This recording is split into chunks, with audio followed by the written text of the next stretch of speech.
Ugh. What the fuck? In a previous video, I had a go at applying bleach to one of my paintings. And it turned out okay, but it didn't quite do what I wanted it to do. And then a friend of mine pointed out that ink reacts far more to bleach than watercolour does. For some reason I'm determined to make this work. So here is my second attempt at painting with bleach. So, in the beginning, the foundation of the painting is the drawing, to state the obvious. To mark out where you want things to go, I've decided to put myself in the middle. And in the middle of that is going to be my mask. And the mask is going to be the central focal point of the whole painting.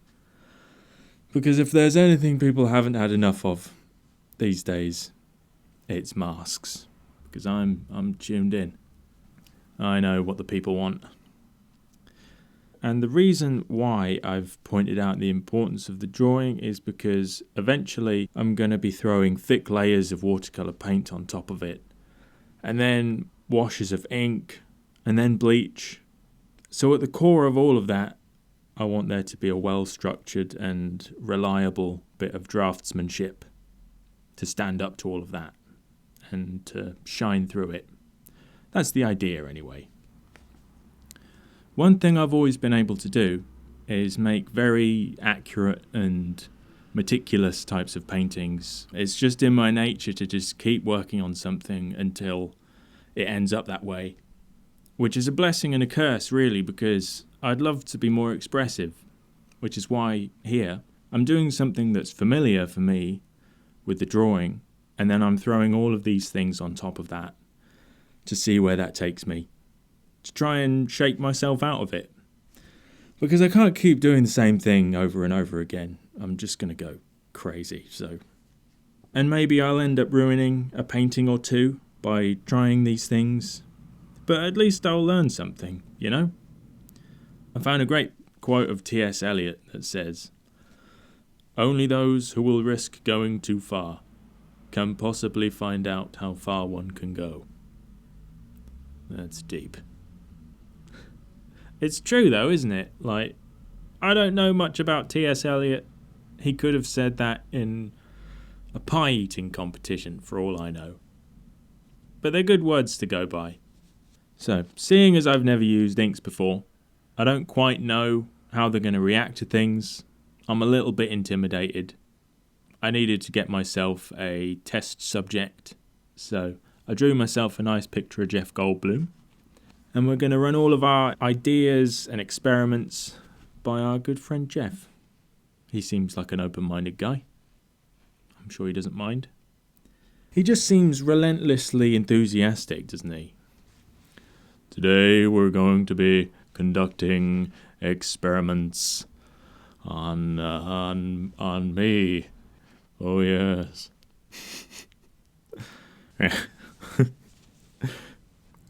Rare.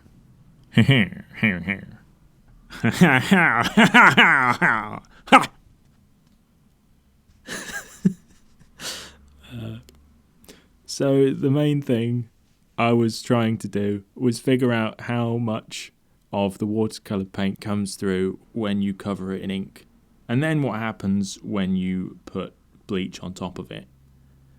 These are the mysteries, which is Jeff's bread and butter. So, you know, it all makes sense. I had a little play around with the inks first, and when I was playing around with my pipettes, as one does, I realised that I can make bubbles out of the bleach, which turned out to be a really effective thing, and something I latched onto. And you know, it's just good fun playing around with bubbles, isn't it? And speaking of good fun and bubbles, look what I found in the post office. And as soon as I saw it, I was like, that's it. Now we're cooking. So I ran home and it doesn't work. So So that's 40p I'll never see again. But you know, we power through these things. It's what Jeff would do. Now, I was a little bit worried about Jeff here because I think he looks pretty good when he's surrounded by all of the yellow. Especially when I've covered him in bubbles. He looks great. But at the same time, I had specifically painted him to be covered in ink. And when I did cover him in ink, my God, well, you can see, it doesn't look good. So I had a little meltdown, crossed my fingers and went to bed. And the next day, it came out like that. I had to touch it up a bit, but I think it looks all right. And the watercolour marks around his eyes came through, which helped and fed into how I approached the main painting. And there you go. Just imagine Jeff Goldblum coming up to you in like a bubble party, like one of those foam discos. Excuse me. Do you like dinosaurs? You bet your ass I do, Jeffrey. So there we are, we're on to the main Fandango. I hope you guys are enjoying these videos. I've had some nice feedback from the previous ones. I think some people are just surprised to hear me talk for so long, for the most part, but because I'm usually a pretty quiet sort of person. And a few people have said that I sound Australian, which is a bit strange, but I guess that's fine. I've always thought Australians sound like they're speaking backwards. Like when I was growing up, I used to have a Sony Walkman, and I used to listen to the Harry Potter books. And for those of you who don't know, on a cassette player, they had these like really big chunky buttons. They were great. And when you rewind the tape, it briefly sounds like the person's speaking backwards, which I guess they are, but it would sound like that Harry Potter was a basilisk. A basilisk, said Harry. His eyes darted around the... Good eye, Kangaroo Jack. Grimp on the bar, we go to the beach at Christmas, have a can of Foster's. Crikey, look at the size of that one. Struth, come on, Sheila. I've seen you play knifey spoony before. Oh, Ron. I love the way that your skin looks in the sun. Thank you, Harry. But I have a very fair skin complexion. And even though I'm a wizard, I'm still susceptible to things like skin cancer. Going to go and put some lotion on now. SPF 50. Great stories. Great stories. Great things to fall asleep to. Now, I know what you're thinking. What the hell was that? But an even better question would be, what's this painting about? What does it all mean, Basil? It is about my experiences as a care worker, which is my other job. I like being a care worker. It's nice. You learn a lot from being around older people. I mean, about certain things, you're not going to learn a lot about Ariana Grande. Or as one of the old ladies at work calls her, Arianza Mogambi. Which is not even remotely close. But you know, God bless her for trying. But really, you just learn general life lessons. And for me, what it's been like to have the responsibility to look after someone. Seeing as I'd never really had that in my life up until this point.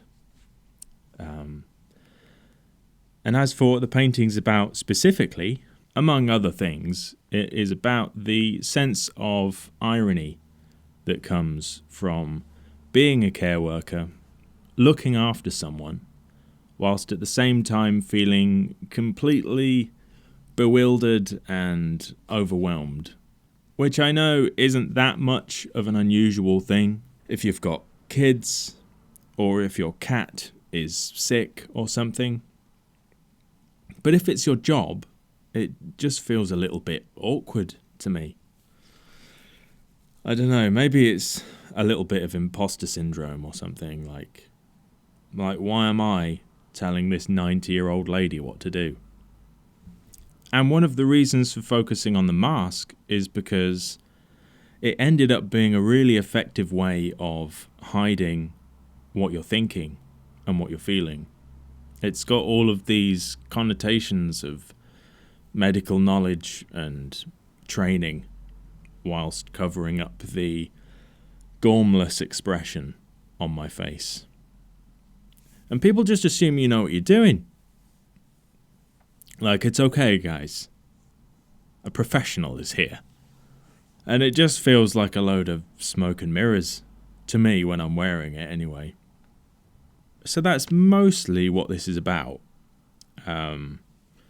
It's kind of loosely about a whole load of other things over the last few years, like about COVID and lockdowns. But I won't bore you with all of the smaller meanings and influences. That's basically the gist of it. The title of the painting is How You Doing? For all of those care workery reasons. And it's kind of leaning on that sense of irony. But it's also just a good, simple question to ask. Now that it's easier to see people face to face again, people really do need that, I think. That having that outside perspective. If you've been on your own for too long.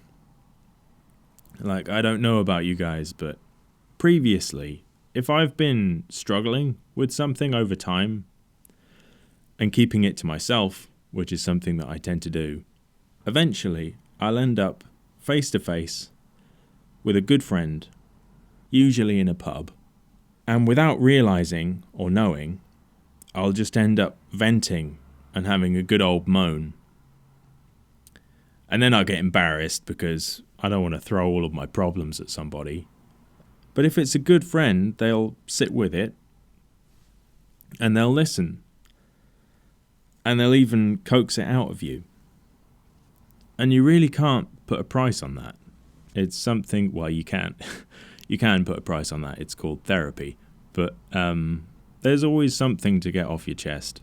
Or it could even be something that you don't even realize or think is a big deal. And it takes someone else's perspective to point it out.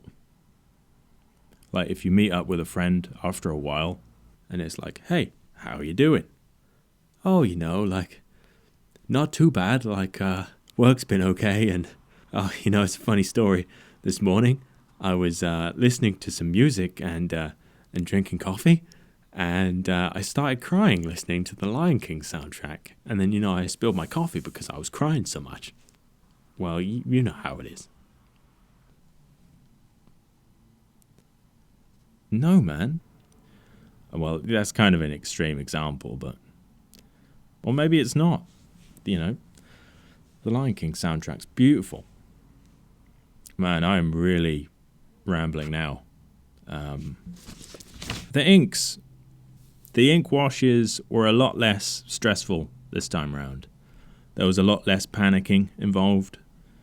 Although, this time, I did end up putting the bleach on after the purple layer, only because the yellow wasn't reacting to it. I'd put the bleach on and it would just stay yellow. I think it had soaked too far into the paper or something. So putting the bleach on at the end was a little bit of a last-minute Hail Mary attempt, which worked out really well because it made all of these yellow bubbles, which I can't imagine it not being like that now. So, yeah, I really like this bit. It's all part of the show. Yeah, it for some reason reminds me of that scene from Dallas Buyers Club. With all the butterflies. It's strangely pleasing.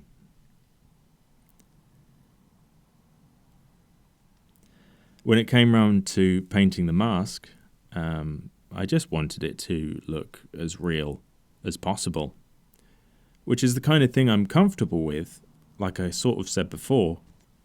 But I've got to say, getting the perforated texture right was extremely tricky. It took quite a while to get that right. You might have noticed that one of my pupils is bigger than the other.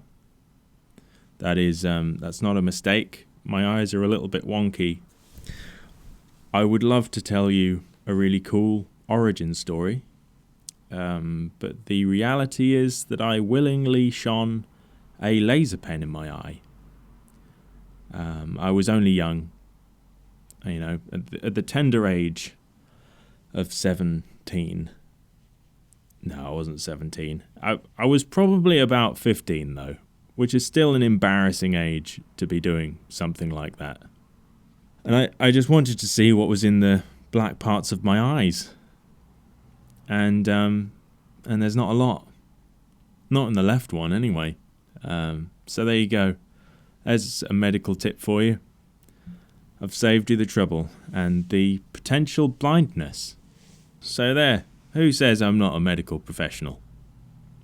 So once the painting was finished, I took it to the framers, and although I do like the frame that it was in, it's never really sat well with me the fact that you are restricted to what the framers have in the shop. So I decided to customize it, adding hints of pink and reds with some highlights, which in true fashion became extremely fiddly. I spent quite a long time trying to get this right and make it a little bit more cohesive and relevant so that it doesn't feel like just some random piece of furniture stuck to the painting, which is what I think most frames look like, honestly. Just to give it a little extra something, And I was really happy with it, and I don't have any footage of it finished in the frame after I've painted the frame, because I've taken it to the Mal Galleries in London for the Royal Institute of Painters in Watercolours annual exhibition. So when it's up in the gallery, I'll have to post some pictures of it on Instagram or something. And yeah. So there you go. I hope you liked the video. If you did, like and subscribe. And if you would like to support me, you can go to my Etsy page. It's a place I've just opened up to sell my drawings and my prints. So if you're interested in a sexy picture of Jeff Goldblum,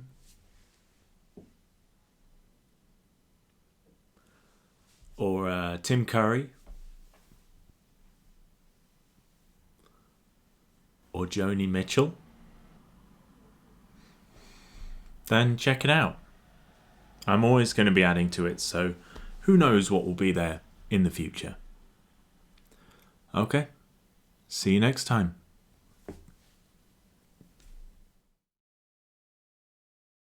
As a final note, I should say that this is not my painting, by the way. It is an artist called Anna Alpativa, and I should have probably started the video by pointing out that I inadvertently ended up copying her work, basically, which is the last thing I want to do as an artist. An artist's onto something when you have to actively try not to copy their work. I've been a fan of her work for a short while now, and it's come to my attention recently that her and her family are from Kyiv in Ukraine. And I cannot imagine what they're going through right now.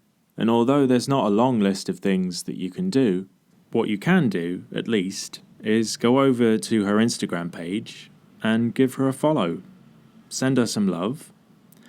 And if she's capable of selling you something, to buy a print or a painting, I highly recommend it. Okay, that actually is it from me. I'll see you next time.